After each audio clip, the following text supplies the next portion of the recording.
یہ قرآن کا اعزاز ہے۔ تو اللہ نے قرآن کو بھی ختم نبوت کی وجہ سے محفوظ رکھا۔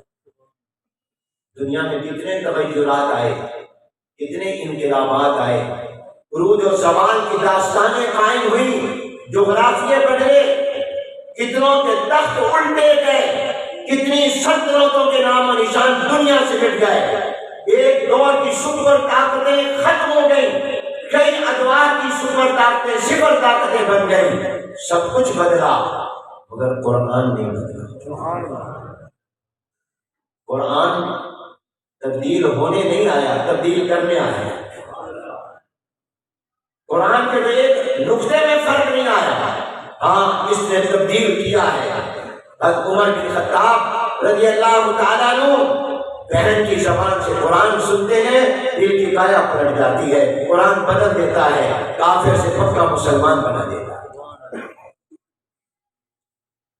تو قرآن خود تبدیل ہونے نہیں آیا، تبدیل کرنے آیا۔ اور حضور اکرم صلی اللہ علیہ وسلم کی احادیث جو اصل میں یہ بھی وحی ہے، یہ بھی قرآن ہے۔ ہمارے حکیم الاسلام حضرت مولانا قاری محمد طیب صاحب رحمۃ اللہ علیہ فرماتے ہیں اللہ نے دو قرآن اتارے، ایک قرآن جو آپ کی مسجدوں میں گھروں میں ہے، جسے تم نماز میں پڑھتے ہو، جس کو یاد کرتے ہو، جس کو حفظ کرتے ہو، تم نے قرآن کریم، ایک یہ قرآن کریم ہے جو چھپا ہوا ہے کاغذوں پر، اوراق پر، اور تمہارے سینوں میں محفوظ ہے، نماز میں پڑھا جاتا ہے۔ ایک یہ قرآن اللہ نے اتارا ہے عرش اور آسمانوں سے، ایک قرآن اللہ نے اتارا ہے محمد الرسول اللہ صلی اللہ علیہ وسلم کی شکل میں۔ اللہ نے یہ قرآن اللہ نے حضور علیہ السلام کی شکل میں اتارا۔ یہ قرآن تو آپ کے اور ہمارے گھروں میں بس یہ چپ ہے، خاموش ہے، اور حضور اکرم صلی اللہ علیہ وسلم بولتے ہوئے قرآن ہے۔ یہ بھی قرآن ہے حقیقت۔ اس لیے حضور اکرم صلی اللہ علیہ وسلم کی زندگی کو اور حیات طیبہ کو صرف آپ کے اعلان نبوت کے بعد نہیں، اعلان نبوت سے پہلے کی زندگی جو 40 سال کی ہے، اس کو بھی اللہ نے اس طرح پر محفوظ کرایا کہ آپ کوئی سوال کرو، عالم دین حضور علیہ السلام کی سیرت سے آپ کو جواب دے دے۔ حضور بچپن میں کہاں کہاں کھیلے، کہاں کہاں نہائے، نبی بننے کے اعلان ہونے سے پہلے کہاں کہاں تشریف لے گئے، کون کون سے سفر کیے، یہ تمام محفوظ ہیں۔ اور میرے لوگوں، دوستوں، فیصل آباد کے مسلمانوں، کوئی کسی کی مسکراہٹیں محفوظ نہیں کرتا، صحابہ نے تو حضور کی مسکراہٹیں بھی محفوظ کی۔ مجھے آواز سے کہو سبحان اللہ۔ کوئی بتا سکتا ہے کہ میرے ابا جی کب مسکرائے، میری امی کب ہنسی اور مسکرائی، میرا پیر کب مسکرایا؟ ایک آدھ دفعہ کا واقعہ یاد ہوگا۔ میرا استاد، میرا شیخ کس وقت مسکرایا؟ مگر قربان جاؤں صحابہ کرام رضوان اللہ تعالی اجمعین کے عشق رسول پر، محبت رسول پر، بلکہ حضور کے عاشق نہیں تھے، صحابہ دیوانے تھے۔ میں کہا کرتا ہوں حضور یہ صحابہ حضور کے عاشق نہیں، دیوانے تھے۔ انہوں نے حضور علیہ السلام کی مسکراہٹیں بھی بتائیں کہ کس کس موقع پر حضور مسکرائے تھے اور کتنا مسکرائے تھے، کیسے مسکرائے تھے۔ یہ بھی آپ نے حدیثوں میں پڑھا ہوگا، بعض موقعوں پر حضور مسکرائے کہ آپ کے پچھلے دانت بھی نظر آئے۔ یہ بھی صحابہ نے محفوظ ہے۔ اور یہ بھی کہ حضور کب کب روئے،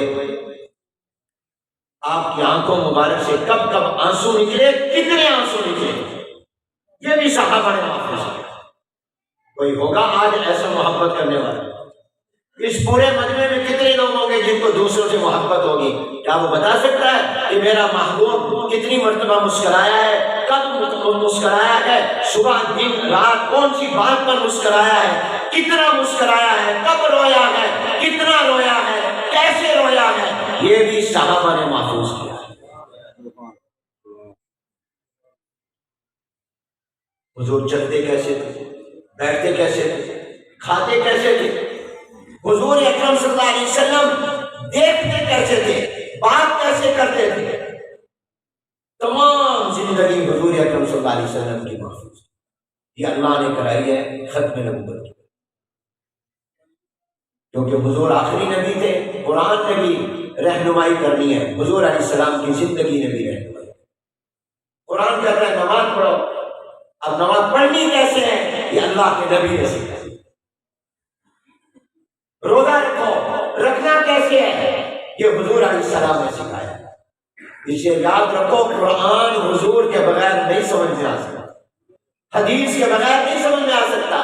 میں کہا کرتا ہوں اللہ تک پہنچنے کا دروازہ اور اللہ تک جانے کا گیٹ وے وہ محمد الرسول اللہ صلی اللہ علیہ وسلم ہے، اور حضور علیہ السلام تک پہنچنے کا راستہ اور دروازہ صحابہ کرام نے کھولا ہے۔ حضور کے بغیر اللہ نہیں ملتے اور صحابہ کے بغیر حضور نہیں ملتے۔ صحابہ اور اہل بیت سے محبت ہوگی، ان کی عظمت ہوگی، ان کو مانو گے تو حضور تک پہنچ سکتے ہو، حضور کی زندگی معلوم کر سکتے ہو، اور اگر ان کو نہیں تو پھر حضور کو بھی نہیں مان سکتے، اور حضور کو نہیں مانو گے تو پھر اللہ کو بھی نہیں مان سکتے۔ تو اللہ تعالیٰ نے ان تمام احادیث کو، جو لاکھوں حدیثیں اللہ نے محفوظ کیا، اور صحابہ نے کیسے محفوظ کیا؟ 3 طریقوں سے۔ نمبر 1، اپنے سینوں میں یاد کر کے، محفوظ کر کے، زبانی حضور علیہ السلام کی جو بھی آپ کا فرمان سنتے یا کوئی کام دیکھتے اس کو یاد کرتے۔ بڑا کبھی حافظہ تھا، ویسے بھی عربوں کے حافظے بہت تھے۔ یہ ابو ہریرہ رضی اللہ تعالیٰ عنہ کے لیے حضور نے دعا کی تو فرماتے ہیں جب حضور نے دعا فرما دی اس کے بعد میں کبھی کوئی چیز نہیں بھولا۔ مروان جو ایک زمانے میں مدینہ منورہ کا گورنر تھا، پھر بعد میں خلیفہ بھی بنا، اس سے ایک دن حضرت ابو ہریرہ رضی اللہ تعالیٰ عنہ سے کہا بہت سی حدیثیں سناتے ہیں، ہمیں بھی حضور علیہ السلام کی مسجد نبی میں بیٹھو، ہمیں احادیث سناؤ۔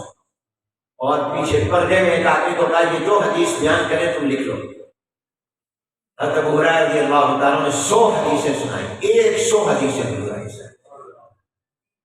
تو 1 سال کے بعد مروان نے دوبارہ حضرت ابو ہریرہ رضی اللہ تعالیٰ کو بلایا اور مسجد نبی میں کہا آپ نے جو حدیثیں 1 سال پہلے سنائی تھی وہ 100 کی 100 دوبارہ سناؤ۔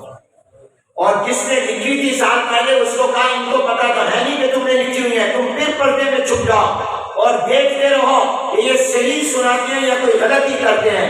حضرت ابو ہریرہ رضی اللہ عنہ نے سال پہلے جو سنائی تھی 1 سال کے بعد جب وہ سنائی مدینہ پاک مسجد نبی میں تو 1 حرف کی تبدیلی دی،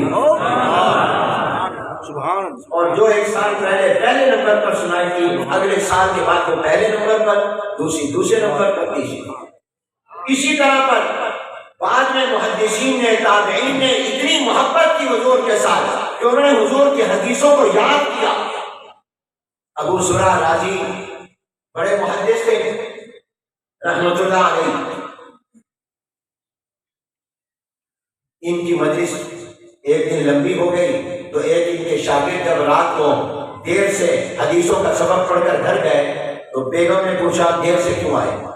بعض بیگ میں بڑی سخت ہوتی ہے، بیگم نے پوچھنا شروع کر دیا، خاص طور پہ جب رات کو دیر سے آئے تو پھر بیگم کو خطرہ ہو جاتا، پھر دوسری شادی نہ کی۔ بیگم نے کہا دیر سے کیوں آئے؟ اس نے کہا آج ہماری استاد پڑھا رہے تھے حدیث، وہ سبق لمبا ہو گیا اس لیے مجھے دیر ہو گئی۔ تو بیوی نے غصے میں کہا نہ تجھے کچھ آتا ہے نہ تیرے استاد کو کچھ آتا ہے، ایسی تو اپنا وقت ضائع کرنا، جلدی آیا کر۔ اس کو بھی غصہ آ گیا، اس نے کہا، اور خامد کو جب مرد کو غصہ آئے تو پھر اس کے بعد ایک ہی ہتھیار ہے وہی چلاتا ہے کلاشن کو کی رس کے مار۔ اس نے کہا اگر میرے استاد کو 1,00,000 حدیثیں حضور اکرم صلی اللہ علیہ وسلم کی یاد نہ ہو تو تجھے 3 طلاق کرنا۔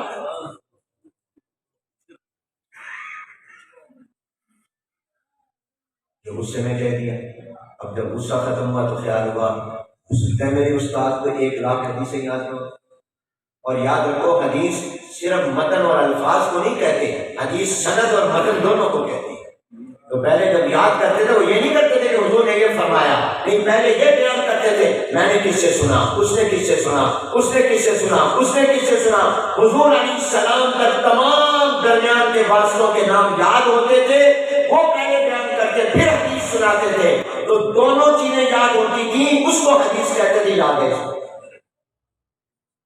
اب اس نے کہہ دیا کہ 1,00,000 حدیثیں اگر یاد نہ ہو تو یہ نہیں کرا. اب پریشان کیا اپنے استاد محدث اعظم ابو زرع رازی رحمۃ اللہ علیہ کے پاس اور کہا میں نے غصے میں یہ بات کہہ دی حضرت میری تو بیوی گئی, نکاح ختم ہو گیا, 3 طلاقیں ہو گئی, آپ کو 1,00,000 حدیثیں شاید یاد نہیں ہوگی. تو ابو زرع مسکرائے.